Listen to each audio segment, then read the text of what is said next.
Okay, so the reason it is not good to bring your queen into the center, like Roma said, is because it can get captured or it can just be attacked. So, in this case, I brought my queen out into the center too early because I took back this pawn. And when I did, my opponent was able to develop his knight to the center and attack my queen. So now, instead of being able to develop my knight back, I have to move my queen back. And that's called tempo. So in chess, there's it's a special thing called tempo, and tempo is basically the amount of moves that like you're wasting or using. So in this case, I my queen is over here, right? Then one move later, my queen is up here. But the next move, my queen already came back. So you can see how that was kind of like a waste of a move, right? The queen went up, then it just came back down. That's not very useful. So this is a waste of a tempo. All right. So you guys don't really tempo is like kind of a more advanced concept. We'll learn about that as we learn more about the middle game. But I'm just like introducing it to you right now, so you can remember it in case we talk about it in later classes. Okay. So next, my opponent just developed his knight. Developed. This is just normal development, right? So I think we talked briefly about this concept in our last class, but basically what my opponent did here was he put his bishop in a position where it's surrounded by three pawns, right? This is called a fianchetto. And a fianchetto is really strong because now this bishop isn't blocked by his pawns, right? For here, the bishop is being blocked by these two pawns. Once the bishop develops here, has a clear path to attack. So this is called a bishop that is fianchettoed. And it's a weird spelling. Let me just like type in the chat. So that is what it's called, a fianchetto. Okay, so now I moved another pawn into the center. So you'll notice that I've made three central pawn moves, right? So first we had d4, then c4, e4. And the reason I'm doing this is because I don't have the ability to castle right now, right? Because my bishop is trapped in this corner, like 4. Had So I had to move my pawn into the center. And why do you guys think e3 isn't as good of a move? Now this bishop is open, right? Because it can go over here and attack. Why is e3 not as good a move?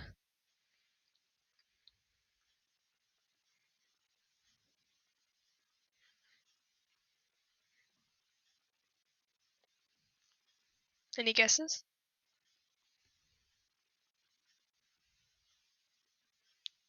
Alright, the reason that e3 isn't so good is because it blocks this bishop now, right? Before, Roma, do you have a question? Alright, yeah, nice job. So, e3, it's blocking this bishop, but it's opening up this bishop, right? Before, this bishop was open and this bishop was closed. So, by playing e4, it's the best of both worlds. Now both bishops are open. So now my opponent plays d6. Now I'll play h3. So you might wonder why I play such a weird move like h3, because I should be developing my bishops instead, right? So I could castle. The reason is I want to avoid the pin. So what is the pin that I'm worried about? Why do I play h3? What do I want to prevent? Oh, volume?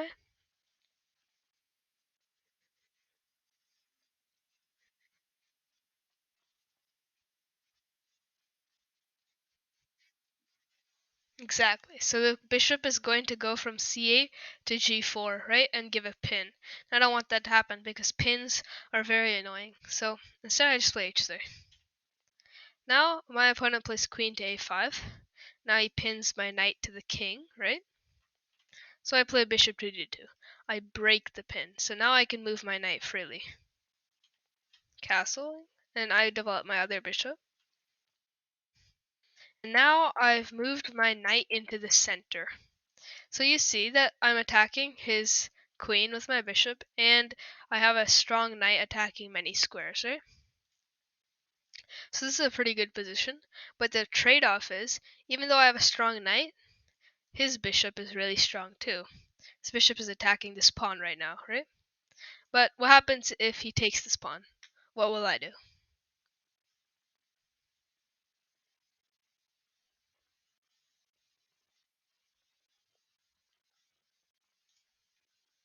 Valeme?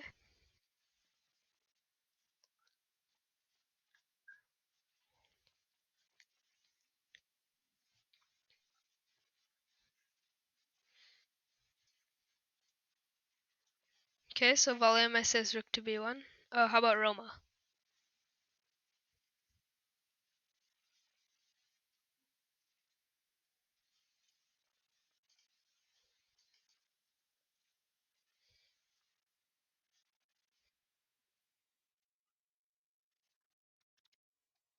Exactly, right? So this is the best move. Well, rook b1 definitely isn't a bad move. You're moving your rook out of danger, right? The best move um is to play bishop takes a5 because the queen is hanging, right? And since the queen is the most important piece, if we can capture that, it'll make our job much easier. So bishop takes a5 and bishop takes b1. Now we lost our rook, but at least we have a queen, right? So that's much stronger. Yeah. So instead, my opponent moves his queen back because it was being attacked, right? Now I play bishop to c3. So I told you that this bishop on the fianchetto was very strong, right? Because it had was attacking this pawn. So this is something important for the middle game. If your opponent has a strong piece, try to trade it off with one of your pieces. So this bishop over here was very strong, right? And this bishop is good, but it's like nothing special. It's an okay bishop, right? It's guarding a lot of squares, but it's not really doing anything right now. But this bishop on g7 for black, however, it's attacking the pawn on b2, and it's controlling these two central squares, right? Any bishop that controls a central square is usually going to be pretty strong. So my idea was that I would just exchange the bishop. So after I exchanged the bishop, my opponent played a5. I'm honestly not too sure why he did that. It's probably not a very good move, but it just gave me time to castle.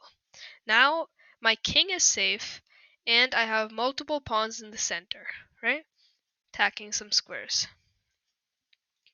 Okay, so this is a pretty good position for me right now. My opponent plays knight to c5. So now he got his knight to attack in the center, right? But you'll notice, how did this knight get over here to c5? Well, the reason was, a few moves ago, you saw that this knight from f6 moved to d7, and then it moved to c5 later. Now this is the second important thing about the middle games, which is the maneuver. So a maneuver is when you have a piece that's in a okay or a bad position. Like this knight on f6, it's okay, right? It's not really doing much. It's blocking this bishop, right? So instead, what my opponent did was he maneuvered his knight. So a maneuver is when you move a bad piece that to a better position through multiple moves. So sometimes you can get your knight like over here. I got my knight from here to here in one move, right? That's not a maneuver. It's just moving your knight to a better square. But you saw that my opponent, his knight took two squares to get to a better square. Now in the middle game, this is fine because even if you're losing some time, it's much faster to move my knight from here to here rather than from here to here to here, right? But it doesn't matter because um, a maneuver in the middle game is very common. You have lots of time and you can use this to maneuver your pieces into better positions. So that's what my opponent did here. He brought his okay knight on f6 all the way to a good square on c5. Now it's closer to the center, it's attacking pawns, it's defended, right? So this is all in all just a much better square. So now I move my knight to d4. So now this is not a maneuver, right? It's just one move, but it's to the center, so it's equally effective. So my opponent exchanges my good knight. again. So now we've seen the two things we've learned about the middle game come into play. One, if your opponent has a good piece, exchange it. So that's what we did. He did here. My knight was good here, so my opponent exchanged it. And two, you should try and maneuver your pieces around the board to get them into better squares, like my opponent did, moving the knight from f6 to d7 to c5. Alright, so now my opponent plays e5. Now this isn't a good move. Why? Because it creates something called a weak pawn. So a weak pawn is a pawn that can't be defended, right? So I'm hearing some echo. Okay, I think it's fine now. Alright, so a weak pawn is a pawn that cannot be defended by another pawn. So you'll see that this pawn over here, it can't be defended. Sorry, did someone say something? Okay, I'm hearing some echo from someone though. Uh, can everyone just try and mute so we don't hear this?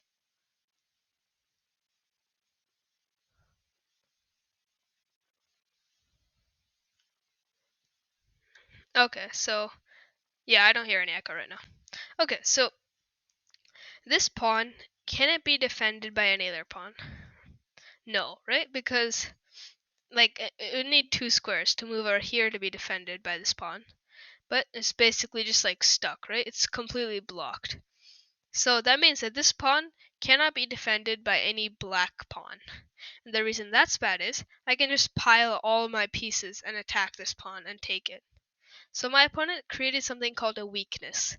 And that's the third thing about middle games.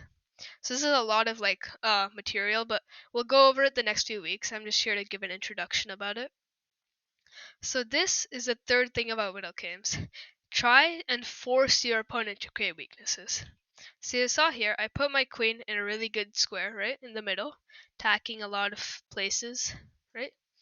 So my opponent was forced to play e5 and make my opponent move away, or make my queen move away.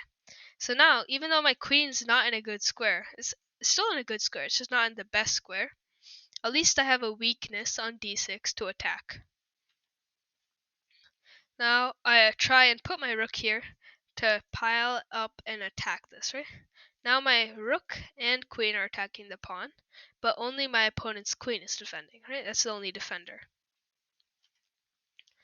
So here my opponent did something called a tactic. And sometimes tactics like this, like they're not obvious, but they're pretty evident, right? Uh, so this is a more of a complex tactic. Basically, the point is, if I take this, right, because I'm trying to win a pawn, my opponent plays queen to g5, and he tries to do checkmate. Because let's say I do some move like this, then he can take this pawn, and it will be checkmate.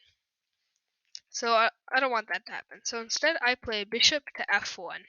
I'm defending the square. So this is called prophylaxis.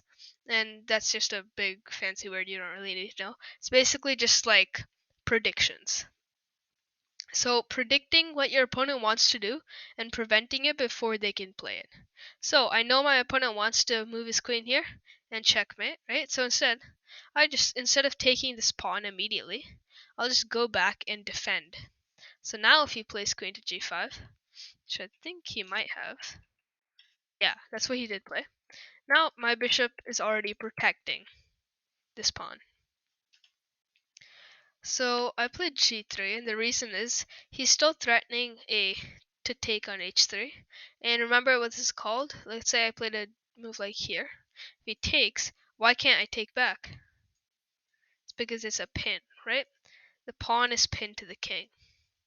So I don't want that to happen, so I just push the pawn. Opponent takes, king g2. Now my opponent moves back, knight to f4, check. Now why can't I take? Still a pin. The pawn can't move because the king is right behind it. So I move my king, capture his queen, right? But now at the end of all of this chaos, this pawn has no defender, right? Because remember, the queen on d8 I was defending this pawn. But now there's no queen to defend, so I can just take it with my rook. And now, even though we have equal number of pawns, right? Let's count 1, 2, 3, 4, 5, 6. 1, 2, 3, 4, 5, 6. I have a much stronger rook, right?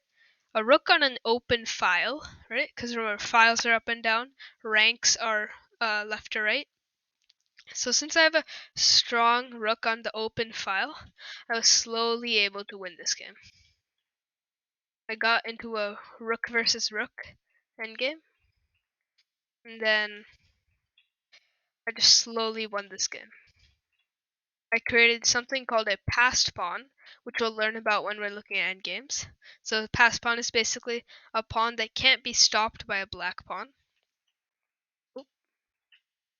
And then I was able to try and my opponent resigned, but I was going to basically just promote this pawn into a queen and win the game. Alright, so does anybody have any questions about this game? So just remember, the three things we've learned about right now so far in the middle game, we have maneuvering, which is moving your pieces to better squares in like multiple steps. We have prophylaxis or predictions, where we try and stop our opponent's plans before he actually does them. And third, we looked at attacking the center, right? And open files. So those are some of the themes we've looked at about the middle game so far, right? Weaknesses, stuff like that.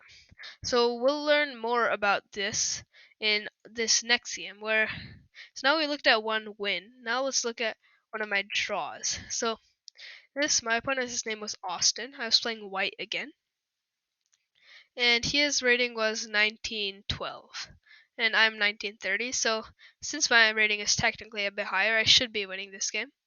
But it's not as simple as it sounds, right? So I played d4. Opponent played d5, c4, e6. I'll just like skip the opening for now because it's kind of a bit more complex. Okay, and here we see once again, does anybody remember what it was when you put your bishop in between three pawns? What was this called?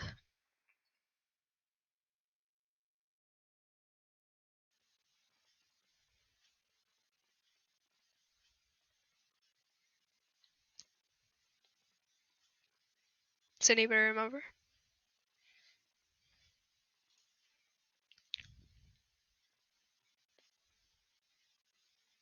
Alright, so this was called a fianchetto. And so basically the fianchetto is when you put the bishop in between the three pawns, and it gives it a lot more mobility and squares to move. Okay, so now we're entering the middle game here, right?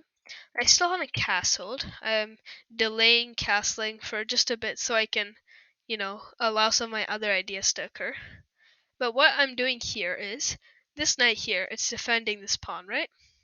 So my plan was I want to capture this pawn. If I capture right now, he'll capture this knight. That means a strong knight is in the middle, right? I don't want that to happen. So I first exchange the knight, and then I capture. Now he has to take back with his pawn. He takes back with his bishop. The problem is, a bishop in the center isn't actually very good. So, some books might tell you any piece in the center is good, but actually, having the bishop and the rook in the center, these two pieces, if you have them in the middle of the board, it's not very helpful because they can do the same job from further out, and they get like attacked less because the bishop and the rook are two of the most important pieces. So instead, my opponent captured with the pawn. I castled, and now I've played rook c1. So what does the rook c1 do? It's getting my rook on an open file where I can attack one of my opponent's pawns. So being able to do this is really strong because if I'm attacking with my rooks, like they're pretty strong pieces, right? So it'll be easy to win the pawn. Opponent played a6. And now I'm just developing my queen so my other rook can come attack as well.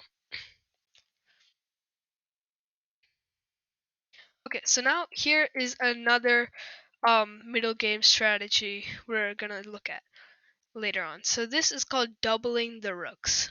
So doubling the rooks is when you put one rook right on top of the other. So they're stacked like this. The reason that this is so strong is because once I move this knight, it's like forming a battery, just like a battling ram, right? And then you just like use the two rooks to open a line into the opponent's camp and win a pawn or something. So these, just remember that doubled rooks are usually very strong. Okay, so now in this position, me and my opponent agreed for a draw. And why is that? So I have doubled rooks, right? But the pawn I'm attacking, it's already being guarded by my opponent's rook and the queen. So I can't take it. Now, remember, what did I tell you about the middle game? What is one of the main goals? Which was to create a pawn break in the center, right? Right now, my opponent wants to play this pawn break, c5. Now, if my opponent got this pawn break, it would be really bad for me. I'd definitely be worse. But the problem is, I'm trying to make sure he never gets that, because I'm controlling this square with like 4 pieces, and if I need to, I'll control it with the queen, right, and bring my other knight somewhere. So I'm just trying to control the square at all costs. And since my opponent realized that he can't break my control of the square, we just agreed for a draw because neither of us have any other real plans other than just preventing and playing c5. So this game was a lot calmer than the first, right? Nothing really happened. I tried to attack a pawn and it didn't work out. But in your games, I suggest you don't offer draws because you're at lower rating ranges, opponents make a lot more blunders. So I figured my opponent wouldn't really, play something dumb like this and just let me take, right?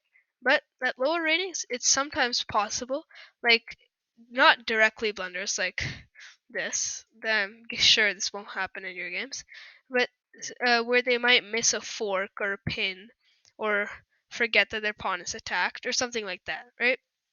So I would suggest in this position, none of you should resign. You should just try and keep playing normal moves, attacking this pawn, maybe developing your queen to a better square, developing your bishop to a better square, right? Stuff like that.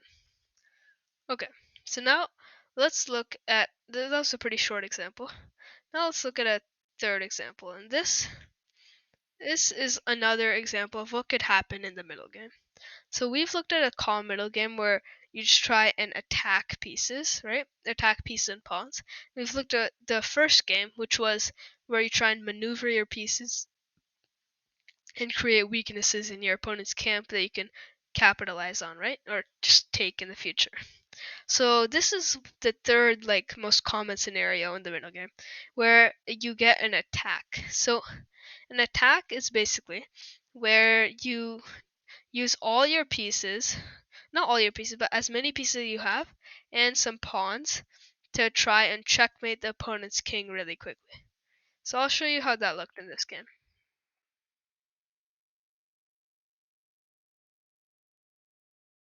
This is all like normal opening moves.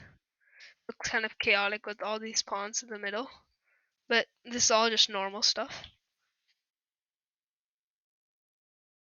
So you'll see here, I won this pawn on the corner, right?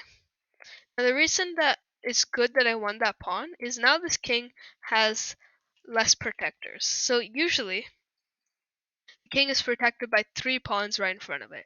That's why it's so good to castle, right? You get to protect your king with 3 pawns and a rook on the side. But I was able to capture one of these pawns.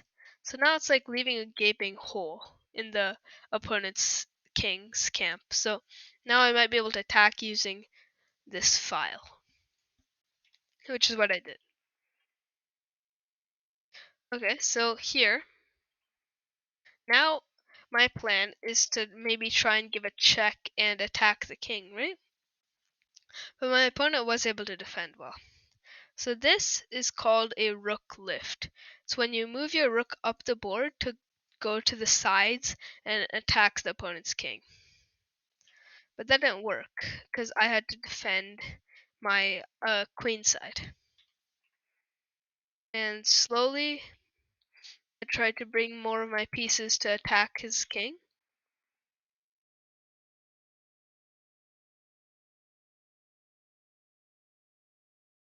And now you can see I'm threatening checkmate, right? Let's say my opponent just took this. I just play my rook up here. It's defended by my queen, and it is checkmate. Okay, so now my opponent didn't do that. He played rook to d7. So now if I give a check, he can run over here. Then if I give another check, he can keep running. And my opponent just kept running until now. He's up, let's see, he's up a full piece, right? He has an extra bishop, and he's threatening checkmate, so there was no hope in this position, and I just resigned. But how did this attack, not work? Why did this attack not work? So here are some things you need to know when you're attacking in the middle game. So number one, it needs to be fast and very fast. So you'll see that over here, I did start with a pretty fast attack, right? Starting to move my pieces in. But then, oh, I don't know what happened.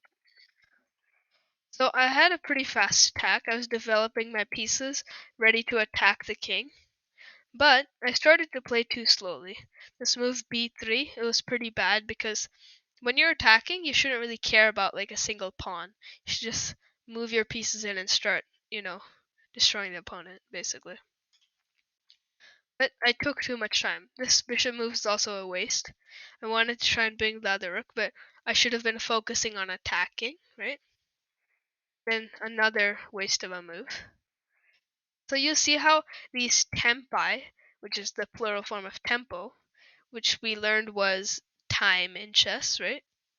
His waste of times moves basically, it's adding up, and now my opponent has like a strong defense, right? He can defend with these pieces, and basically I have no more hope for checkmate. So that is why you have to be really fast when you're attacking. And a second thing when you're attacking is you should try to have the maximum number of pieces. So in this case, I tried to bring my rook, two rooks, queen, and knight. But I didn't really need this rook. So you should know that you need at least 3 pieces to attack, but you also need to be really quick. So based on that, you can, if you realize that, yeah, Valime, do you have a question?